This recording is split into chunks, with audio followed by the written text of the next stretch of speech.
Ahoy sailors, welcome back aboard. I'm Commodore Lyrinx and today we're finally diving into Developer Journal 32 for Ahoy, and this one is absolutely massive. This is the first journal we've had in quite a while, and the team at Capstan are very upfront about that. They essentially rolled 2, maybe 3 months worth of monthly updates into a single journal, which is why it's so big and why this video is going to run longer than usual as well. Just to be crystal clear before we start, I'm not affiliated with Ahoy or the developers in any way. I'm just a very interested observer who likes digging through these journals, pulling out the important bits and adding a bit of light commentary for those who don't have the time to read the whole thing. In this journal, we finally get a first look at actual gameplay. We get a really deep dive on the simulation tech behind sails, rigging and buoyancy, and we see how performance capture and 3D scanning is being handled in Paris. We meet a new ship, La Salamandre, we learn where we'll be first sailing in sea trials, and we get a tour of a brand new Ahoy.gg website. And there's also a shipping update for those legendary captains' cocked hats. The team also reiterates that they're aiming to get back to a regular monthly cadence now that the new site is live and some of the big tech hurdles are in a better state. Let's start with the thing most people have been waiting for, the actual gameplay footage.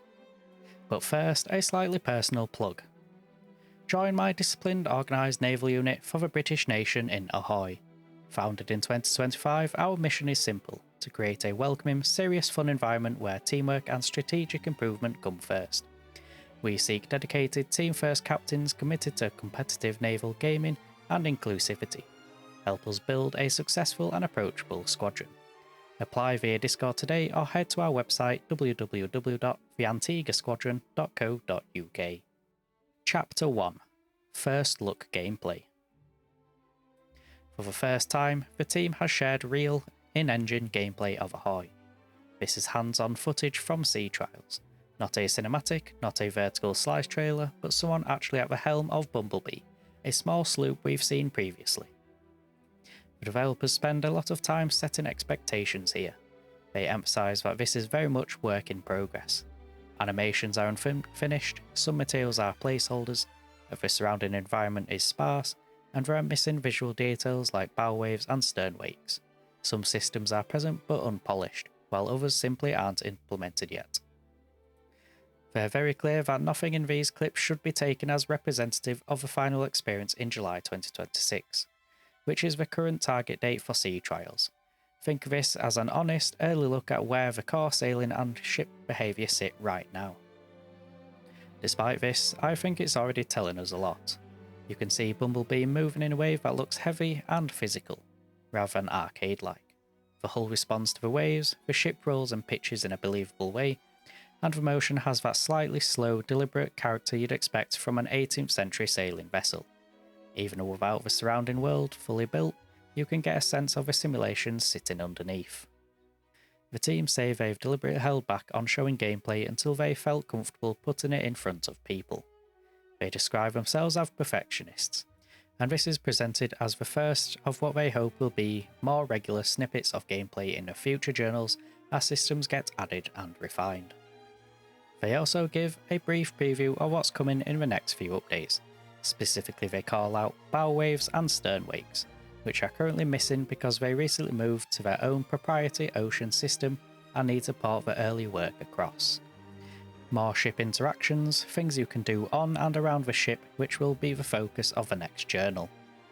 And a closer look at Îles des Santes, the first sailing area for sea trials, plus work on the tutorial storyline, performances, sound design, and performance optimization. So this is essentially the baseline. Here's where the core sailing mechanic is right now, here's what we know is missing, and here's the next layer we're going to show you. From here, the journal shifts from what you see to how it works, and that's where we get into the really deep technical section. Chapter 2. The Foundations, Sails, Rigging and Buoyancy. This is the heart of a journal, and in many ways the heart of Ahoy as a project. The devs describe these systems, sails, rigging and buoyancy, and the ocean as the foundation of the entire game. Everything else from combat in arena to trade routes in the open world is meant to grow out from this layer. They also admit this part of development has been long and painful. They've repeatedly started down one technical path, discovered that it wouldn't get them where they needed to go, and then pivoted to something more complex. Each time they chose to go further than what other games in the genre have done before. It cost them months of work, but they clearly believe the results justify it. Let's break down what they explain here. Buoyancy. The journal starts by contrasting a common, simple approach to ship buoyancy with what Ahoy is doing. The simpler method used in a lot of games is to define a handful of points on the hull and apply buoyant force to those points based on how deep they are in the water. It works, but it's limited. The behaviour is a function of where you choose to place those points, and as soon as you change hull shapes, sea states or load conditions, it starts to show its seams. Ahoy's approach is more physically grounded. Instead of a few simple points, they're sampling each hull across its actual three-dimensional shape and computing buoyancy against the live water surface underneath it. That means the bow and stern respond differently as waves pass under them. The ship's roll and pitch are driven by where the displaced water is, not by some arbitrary tweak. Each hull's behaviour is generally a function of its geometry. In practice, this should mean that Bumblebee, being a small, beamy sloop, will feel stable and forgiving, while a future larger frigate will have a very different natural motion without the team having to hand author, this one feels like X, that one feels like Y. The differences come out of the shapes and the physics, not just data tables. The ocean. The ocean's surface is tightly coupled to that of buoyancy system. The devs stress that in Ahoy, the surface you can see is the surface the hull is responding to. The visible peaks and troughs in the water are exactly the same ones that the simulation is using. So when a swell rolls under a ship at anchor, you'll feel the slow lift and drop. Two ships sit near each other, they're riding the same waves but offset slightly based on their positions in the swell. This does have a performance cost. They acknowledge that up front and say they've spent a lot of time making sure that cost is worth paying, and they're still optimising it. The payoff is that the ocean becomes something you can read. The visual cues, the shape of the swell, the pattern of the waves are the same cues the simulation uses. That alignment between what you see and what the physics are doing is what they're aiming for in terms of immersion. Sails.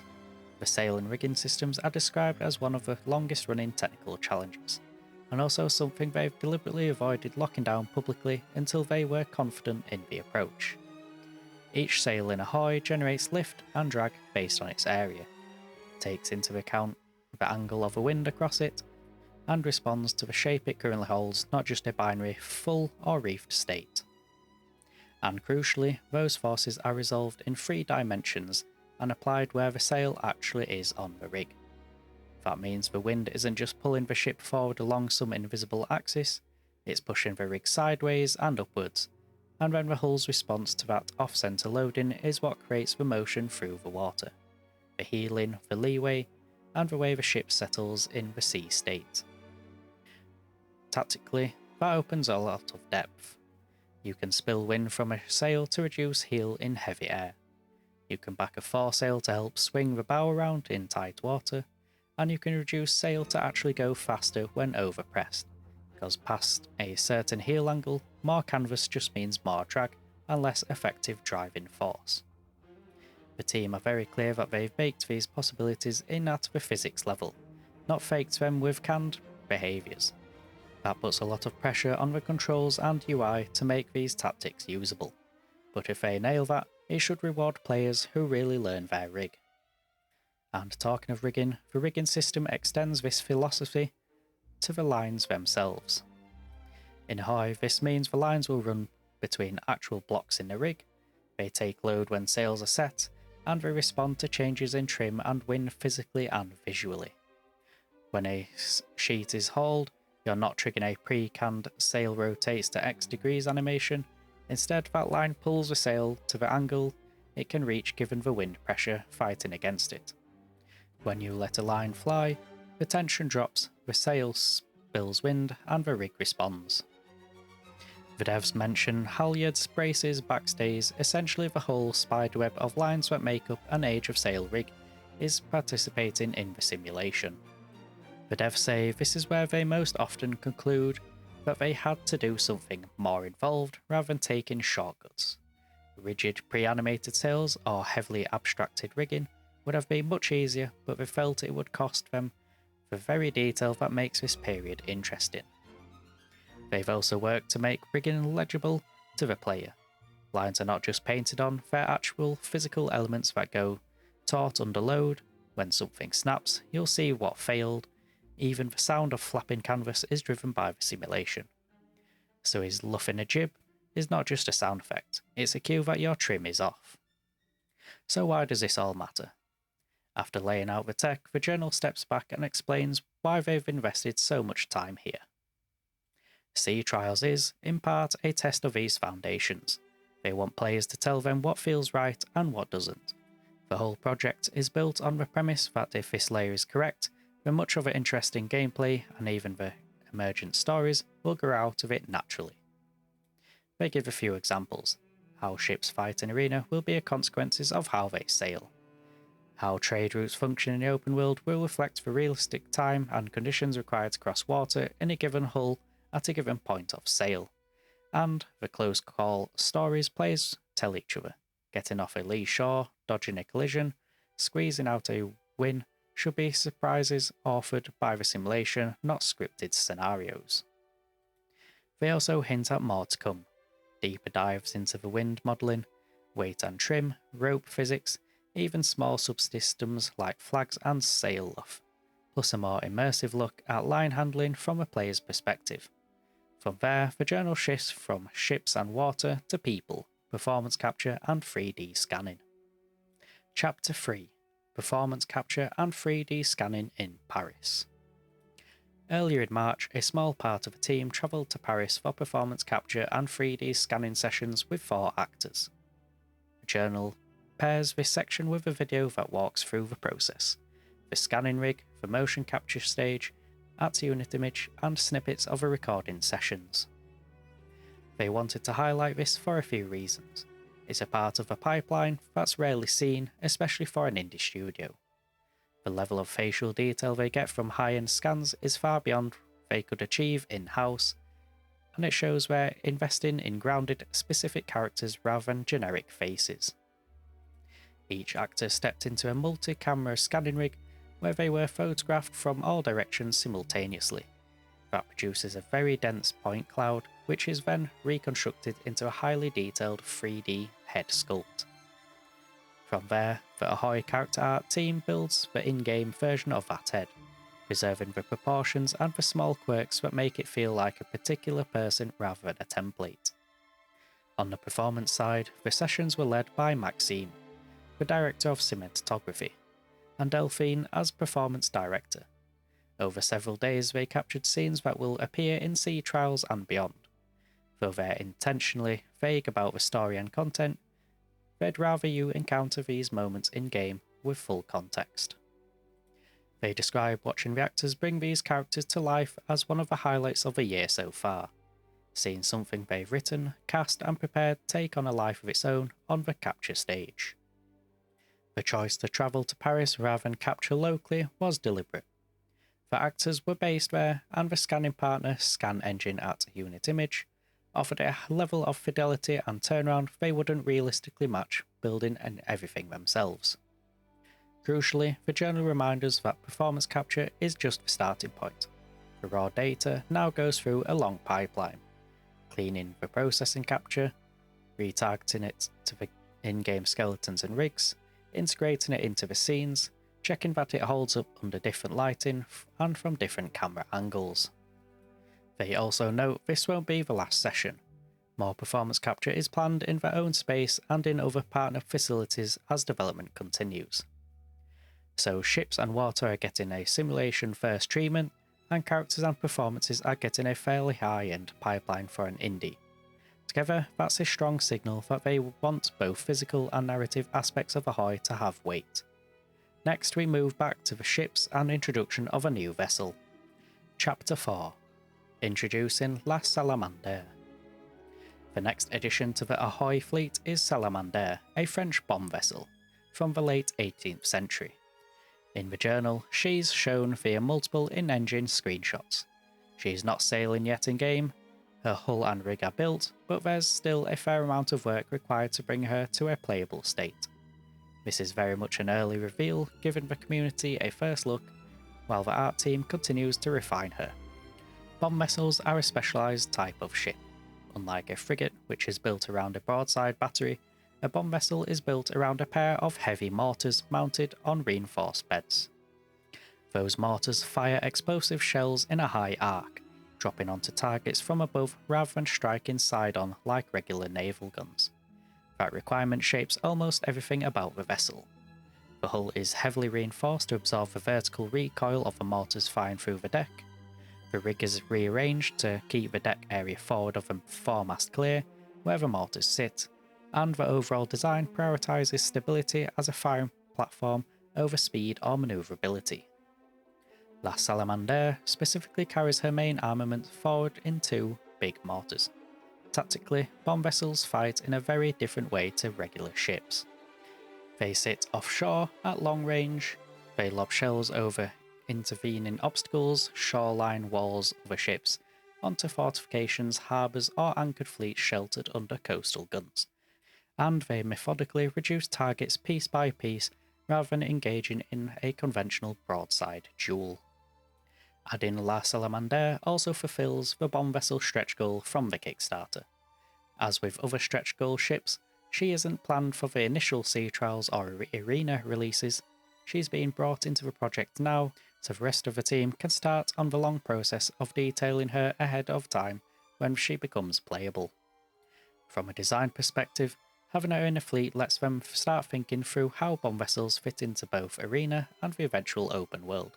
Since their role and fighting style are fundamentally different, the gameplay built around them will need to reflect that. Things like long-range bombardment, siege-style engagements, or combined operations with more conventional ships.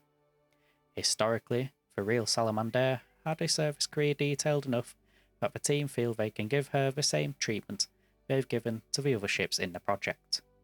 The journal doesn't go into the history there, they plan to do that in a future entry.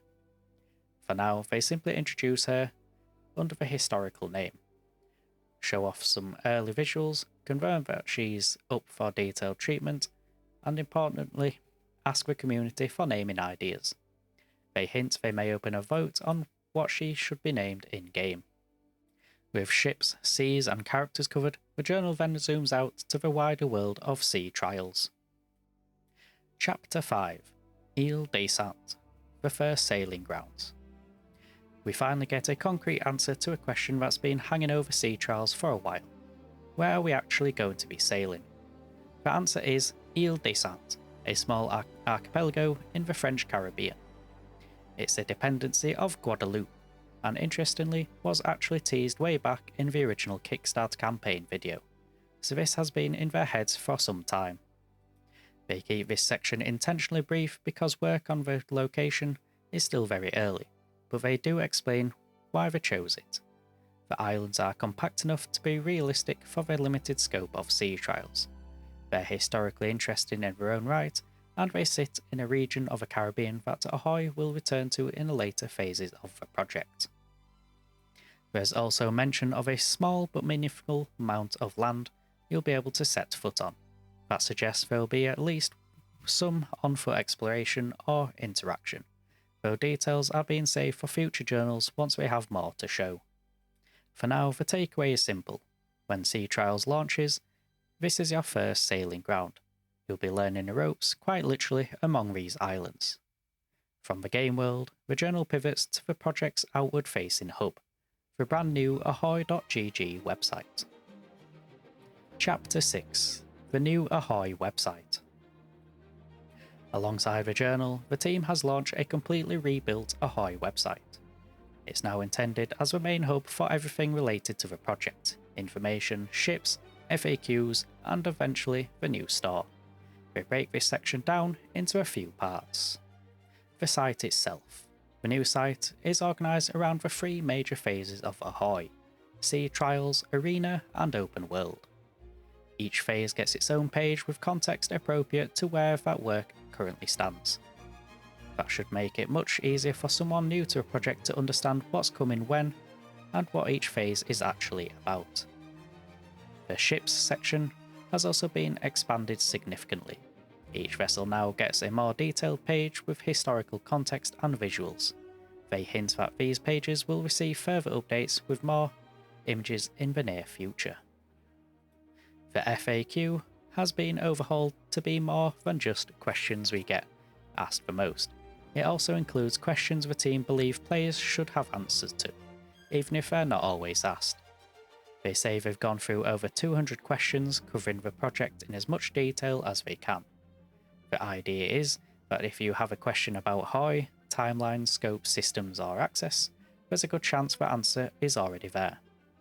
This is tied to their stated commitment to transparency. The FAQ will continue to be updated as the project evolves. The store. The new store is integrated into the site and will eventually replace the old late pledge system from Kickstarter. However, while the site is live, the purchase and account systems behind the store are not yet active. They explained that they ran into a couple of last-minute security concerns and decided to address them properly before opening things up. The team is working on those issues next week relative to the journal's publication, and they'll let people know when they can log in, redeem keys, upgrade pledges, share keys with friends. Once live, the store will be tied directly to your Ahoy account. It'll support new purchases, late pledges, pledge upgrades, sharing keys, and applying earned account credit from pre-Kickstarter donations or donation-only Kickstarter pledges. They anticipate some teething issues when this goes live, and they are being cautious with rollout, putting security and safety even at the risk of small delays. Chapter 7: Cocked Hat Shipping Update. This section is all about the physical Captain's Cocked Hat reward from Kickstarter. The good news, the first batch of hats is essentially ready to ship. They're targeting the middle of next week to start dispatching them, with a caveat for EU supporters. For backers in the US, UK, Canada and Australia, everything is moving forward. You should receive automatic tracking emails from the respective couriers as your hat is sent. The team will also email you directly with the same tracking information to cover cases where automated emails fail or get filtered. If you're in one of those 4 countries and you don't see any tracking information by the end of that shipping week, the team encourage you to get in touch so they can chase it. For the EU, things are delayed.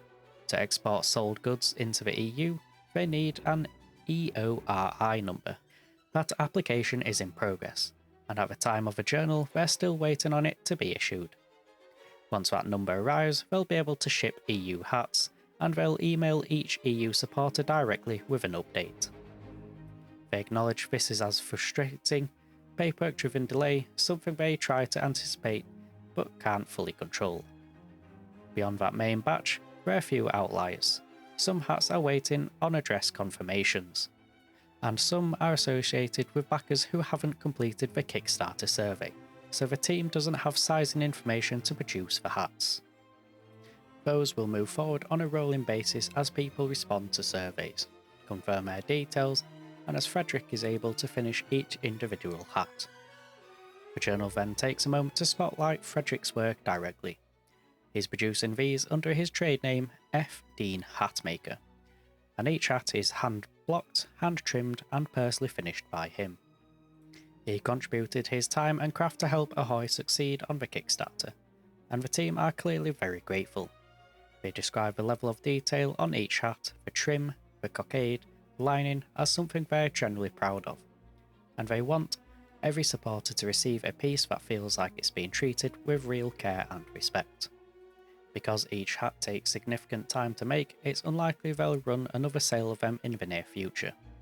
If you're interested in Frederick's work or want to support him directly, they recommend visiting his Etsy store. As always, if anything is unclear about your order or if anything goes wrong in transit, the team ask that you reach out via support@ahoy.gg and they'll work to resolve it. That brings us to a final section of a journal, their closing thoughts and a look ahead.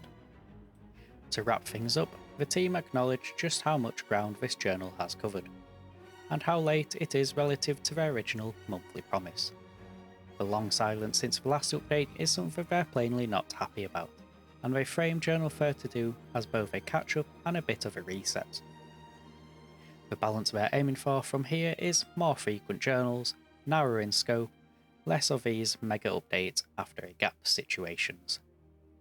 Now that the new Ahoy website is live, the store systems are close to coming online, and some of the big technical foundations like sales, rigging and buoyancy, and the new ocean are in a more playable place. They expect to be able to share progress more regularly. In particular, we can expect more gameplay footage showing the step-by-step quality improvements from what we saw in this journal, and more behind-the-scenes looks at both tech, things like wind modelling, road physics and optimization work, and content such as more locations, ships and performances. They close by directly thanking everyone who's been waiting for this update and sticking with the project. The community's patience and support are framed as the reason Ahoy can exist at all, and their promise in return is to keep development moving and to continue being straightforward about how things are going, even when that involves delays or difficult choices. The journal signs off with a simple commitment: we won't have to wait long for the next one. They expect to see us again next month. And finally, that's a wrap on Journal 32. Leave a like and comment below what your thoughts are on this very lengthy journal. And as always, fair winds and following seas.